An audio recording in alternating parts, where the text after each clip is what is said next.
the chase and the hunt, and I set the pace when I'm running. I always take what I want and I always give it 100. Don't need a bank, no I'm funded. Play the game like it's nothing. I'm always thankful for something. Don't take for granted, stay humble. Now wake up! It's time to look at the enemy. Look in the mirror if he is no friend to me. It's not working out. Hello, Miami. Thanks so much for watching 305 Sports. Now, I am your host, Will. Today, we're doing a little Heat Talk, all right? And the gentleman that's going to be on the show today, you guys may know very, very well, as he is the lead sports anchor and sports director for WPLG Channel 10 News. He's also the host and reporter for local coverage of the Miami Heat Network on the FanDuel Sports Network. Ladies and gentlemen, this man needs no introduction. He is Mr. Will Manso. How's it going, Will? Good. Well, it's good to be on. I wish it was. I know we've been wanting to talk some Heat. I was hoping it'd be later in the offseason, not after 4 games in a sweep, but here we are. Yeah, I mean, it was that was rough. I will admit that was very rough. Good thing we have the Panthers, that are a bit of a dogfight right now with Toronto, but good thing we have the Panthers, so that's good.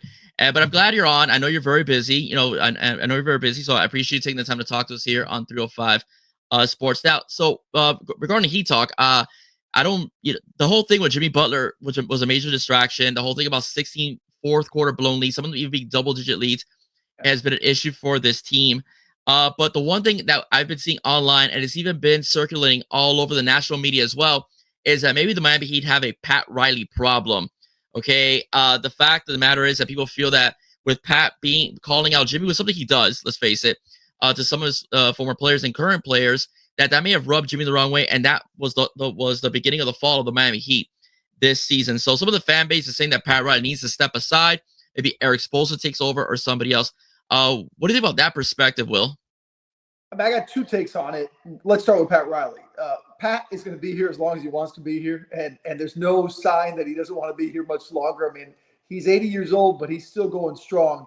And I think what people have to understand about Riley is he helped create the Heat culture in this organization, right? Without Pat Riley, there is no Miami Heat. Without Pat Riley, there's no 25, 30-plus years of sustained success, 3 NBA titles, all the appearances, the 7 appearances. So I think people get caught up in the moment. I understand why, but sometimes I think we act like this is the only bad time in Miami Heat history or down times, and people forget the 15-win team. People forget the teams that struggled, pre-Big Three, post-Big Three. This is part of what Riley does. He tries to move things around when it doesn't work, and I think Pat Riley has every reason and every possibility to continue as the president of this team. There's no indication whatsoever that Pat wants to step down, and he's certainly not getting pushed out by Mickey Arison from that job. So that's number one. Number 2 is everybody tells, and I hear the same things. Well, I hear the same things like, well, can't you just put Spo in? Riley steps out, and Spo's the guy that he handpicked. He handpicked Spo to be the head coach, and he has been now for 17 seasons. Eric Spoelstra's a coach. I have never in my conversations with Spo or in conversations that I've heard him have openly, publicly, press conferences, ever heard him say that he has any desire whatsoever to be in a front office. He's a coach. He wants to coach. So anybody who says Pat Riley stepped down, Eric Spoelstra be the front office guy, what are we talking about? Pat Riley wants to keep going as long as he wants to. And Eric Spoelstra has never indicated he wants to be in the front office. So all this stuff to me is fun on social media. I get it on the national media world, but none of this is behind the scenes, at least from my vantage point, something being considered in the Heat organization. I mean, I'm in my 40s, so I remember before Pat Riley, and I remember that you had, the years after Timmy and Alonzo stepped away, you had, your mediocre years. Then you land Dwayne Wade, and then you get into the playoffs, and you land Shaq. You win a championship, then you have that, that tweener years until you get the big 3. And then you had LeBron leaving. Then you had the lull a little bit, made the playoffs, but, couldn't go anywhere. Then you bring in Jimmy Butler and you go on a nice little finals run. So there's been time periods where it's like the economy. You have peaks and valleys, Up and then sometimes a little down and then right back. Yeah, exactly. So I think that for me, Pat Riley's has earned enough, respect and so on, that he deserves to go out on his own terms, and he deserves another chance. All right. I think that this year is an indictment on the fact you can't just run it back, with the same team. You have to make some changes, and you have to try to get something going, that the fans can be happy about, for the near future. And that's what I think, as far as the role that Pat Riley is going to play for this upcoming season and years to come. Like, what do you think about that? I look at it this way. Look, I was not a big fan of the running back to Okay. this roster, and I said that in the offseason. I said that in training camp, but I understood, at least I understood the perspective. The Heat were coming off a 46-win season from a team that was 2 years removed. Remember, they went to the finals, they lost to Denver, 46-win season. Jimmy got hurt in the play-in, so you didn't have him for that Celtics series last year. So I think there was a sense of the organization like, hey, let's give this a go again with this core. It didn't work out. Clearly, it was a mistake, was miscalculation. They also couldn't, in other moves that they tried to make the last couple of years, couldn't find a way to land Damian Lillard for whatever reason. You blame Joe Cronin, whatever you want. The point is, they couldn't get him.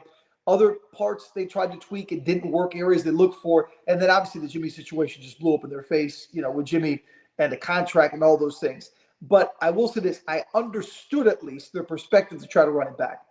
If they try to run it back this year, I in no way, shape, or form will understand it, because this year was a mess. This year they won 37 games. This year they had to trade Jimmy because he had no joy. They didn't want to be here. This year you saw a team go out and get embarrassed, in particular the final two games. And by the way, not my words, their words, embarrassed by the Cavaliers in those playoffs.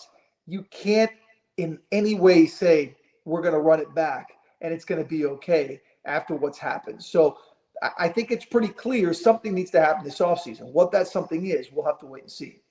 Yeah, well, there's some names floating around, and I think we could both agree that the Miami needs a star, like a superstar. Like Bam and Tyler are really good. They're stars, but they're not at the level, let's say, a Steph Curry, a Alpha, Giannis. an alpha like Jimmy was. I mean, Yeah, exactly. They're not there. I mean, they're great. They're great players, but they're just not there. So it's obvious the team is missing something.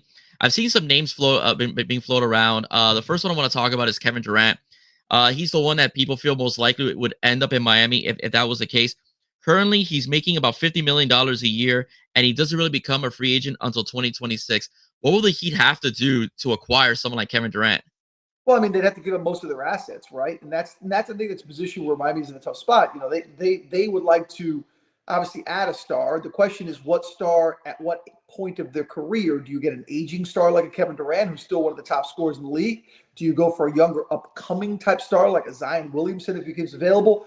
There's the middle star, a Giannis Antetokounmpo, who's not really old, but he's not young. He's right there, kind of in that peak prime where he's probably got a few years left where he could be that superstar player. Those are all questions that are going to be tough to answer because, again, well, you have your assets, but you don't have that many assets. Your draft picks, your young players, whether it be, Nico, whether it be Khalil Ware, whether it be, Jaime Jaquez Jr., the contract of Duncan Robinson and Terry Rozier could be two contracts you could lump in to try to move expiring potential deals for other teams. Those are all things you have. And then the biggest question of this offseason, and I will say this, as we talk now, it was announced that Pat Riley, announced earlier today, Pat Riley is speaking on Friday. He's going to be asked, would you consider to trade Tyler Hero or Bam Adebayo? Are those guys untouchable? Would you consider anything in trying to fix this roster? That's going to be an interesting dilemma because they've been very opposed to considering trading Tyler and certainly Bam. But you wonder, is that going to be what it takes to revamp this team to the championship level? I'm not saying that's the answer, but at this point, we'll also have to say everything has to be on the table to consider.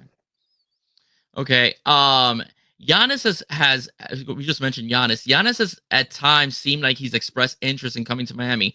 The teams I've heard are the Heat, the Lakers, and I believe it's the Mavs, if I'm not mistaken, are the three teams that he'll be interested in coming in. He shares an agent with Bam Adebayo.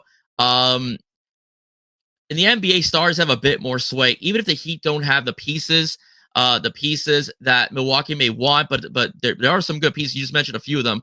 Khalil Ware being one of them as well, who's shown that there's some upside to him, and of course you have as well some of the younger players. You think Milwaukee makes that deal with the Heat to bring Giannis over here? That's a great question because I don't know if he'll be available. I don't know what they're going to do. It's hard to say. They've had disappointment now in 3 straight seasons after they won that championship, and you wonder, okay, what direction are they going in? Obviously, the Damian Lillard injury was a terrible injury, and they had the blood clot issue, and then the Achilles issue. I mean, it's unfortunate what happened. They had already moved on from Chris Middleton. They were kind of changing the structure of that championship team from a few years ago. But the one core piece is Giannis. I mean, he is that franchise. It's not easy for any team to trade their franchise, a Hall of Fame level, multiple-time MVP player. I don't know if that's really their desire to do. If it is, though, I think like anything, you got to find the best package. You can't just give away that caliber of player because he wants to go to a place. Sure, you'd love to send to the place you want to go to, but you also want to get the best return. So there's not going to be a shortage of people in line and teams in line with packages to try to get Giannis Antetokounmpo. I'll tell you that much, if he becomes available. So I think from Milwaukee's perspective, they got to bet their best deal. From the Heat perspective, again, you got to say, if he's truly available, if that's something that happens down the road, what are we willing to give? And you mentioned the Giannis and the agent and Bam.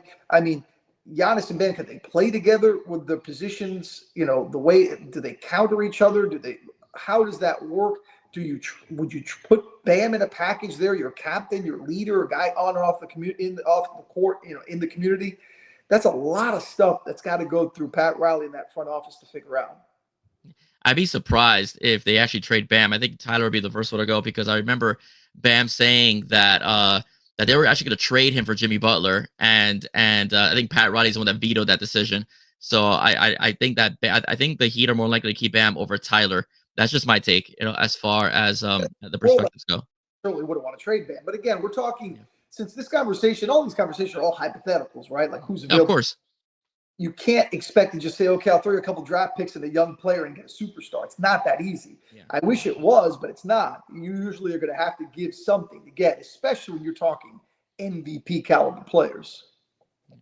That's true. Well, Luka has 1 year left on his contract with the Lakers, and LeBron James said he's going to play one more season. When LeBron leaves, does Luka re-sign with Los Angeles, or does he explore other teams? Is Miami a possible destination for him?